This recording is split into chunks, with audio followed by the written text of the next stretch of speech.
मुख्यमंत्री नीतीश कुमार समाधान यात्रा पे निकले हैं और विपक्ष हमलावर है। हालांकि गठबंधन के अन्य नेता भी इस पर सवाल खड़ा कर रहे हैं। हमारे साथ राज्य के वरिष्ठ मंत्री मदन सहनी जी हैं।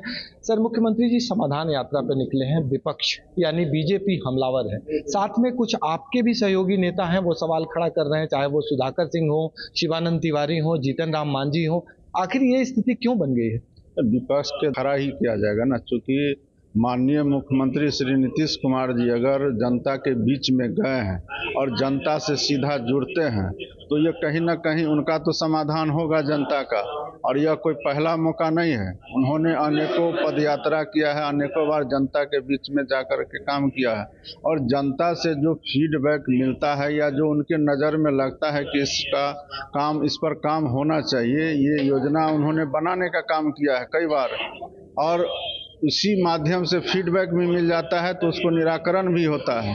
और जब निराकरण होता है तो बार बार जाने की जरूरत पड़ती है। विपक्ष की बात तो हम छोड़ दें, विपक्ष की जब तक धरती है, जब तक यहाँ इंसान है, तब तक समस्या रहेगा। जब समस्या है तो एक जनप्रतिनिधि होने के नाते, मुख्यमंत्री होने के नाते उनका समाधान करना उनका जिम्मेवारी है। उस जिम्मेवारी को बखूबी निभा रहे हैं। लेकिन रही बात विपक्ष का, तो विपक्ष तो सवाल उठाएंगे और जो सवाल वो उठा रहे हैं बाधा वाला, व्यवधान वाला, यह तो उन सत्ता में आने के लिए विपक्ष के लोग बेचैन है, तो उनके लिए तो निश्चित रूप से यह व्यवधान है और उनको कभी बिहार में मौका नहीं मिलेगा श्री नीतीश कुमार जी के। विपक्ष की बात हम नहीं कर रहे हैं, सत्ता पक्ष के कुछ नुमाइंदे हैं, जैसे सुधाकर सिंह, जैसे शिवानंद तिवारी, जैसे जीतन राम मांझी।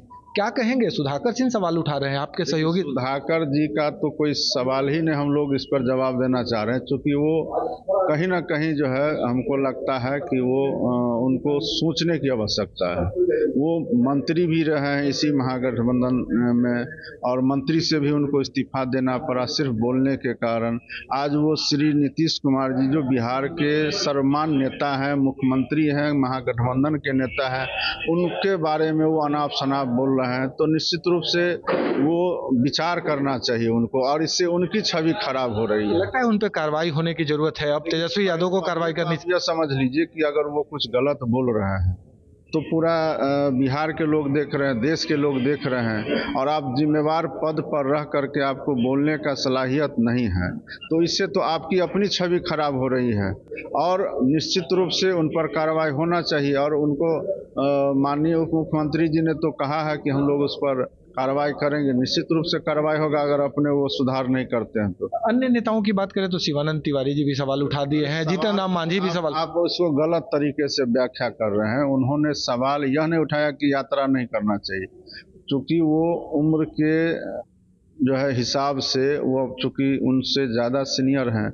हो सकता है उनको ज़्यादा ठंडा लगता होगा, तो इसलिए ये सवाल उठाए हैं। और उन्होंने यात्रा पर कोई सवाल नहीं उठाया है, मौसम के अनुसार उन्होंने बोला। लगता है कि बूढ़ के माथ खपतान हो जाने वाली जो कहावत है, ये कुछ नहीं है, ये अपने बारे में बोले हैं और मुख्यमंत्री जी के बारे में सबको मालूम है कि इसी सब समय में वो यात्रा करते हैं, उनको इससे कोई फर्क या प्रभाव नहीं पड़ता। ये दो वरिष्ठ नेताओं के बयान को कैसे देख रहे हैं, बतौर मंत्री, बतौर जेडीयू? सलाह देने में क्या हर्ज है? सलाह तो देना ही चाहिए ना, एक सीनियर नेता होने के नाते।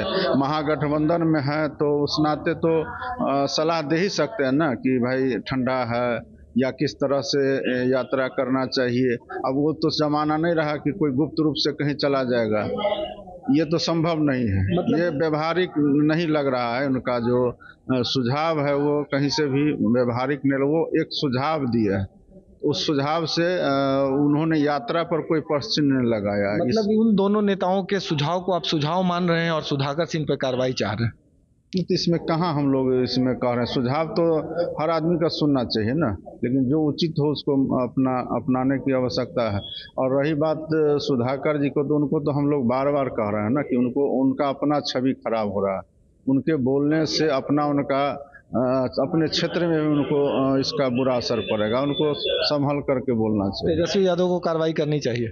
अब वो तो बोले हैं ना, ये तो बोले हैं तो करना ही चाहिए ना, इसमें कहाँ कोई दिक्कत है। जेडीयू के वरिष्ठ नेता और बिहार कैबिनेट के मंत्री मदन सहनी ने साफ तौर पे कहा है कि तेजस्वी यादव को सुधाकर सिंह के खिलाफ कार्रवाई करनी चाहिए, क्योंकि जिस अंदाज में वो लगातार नीतीश कुमार को कटघरे में खड़ा कर रहे हैं, इसके एवज में जेडीयू की एक ही चाहत है कि सुधाकर सिंह पे कार्रवाई हो। अन्य दो नेताओं की बात करें, शिवानंद तिवारी, जीतन राम मांझी की, तो उनके बयानों को मदन सहनी ने सुझाव के तौर पर देखा है।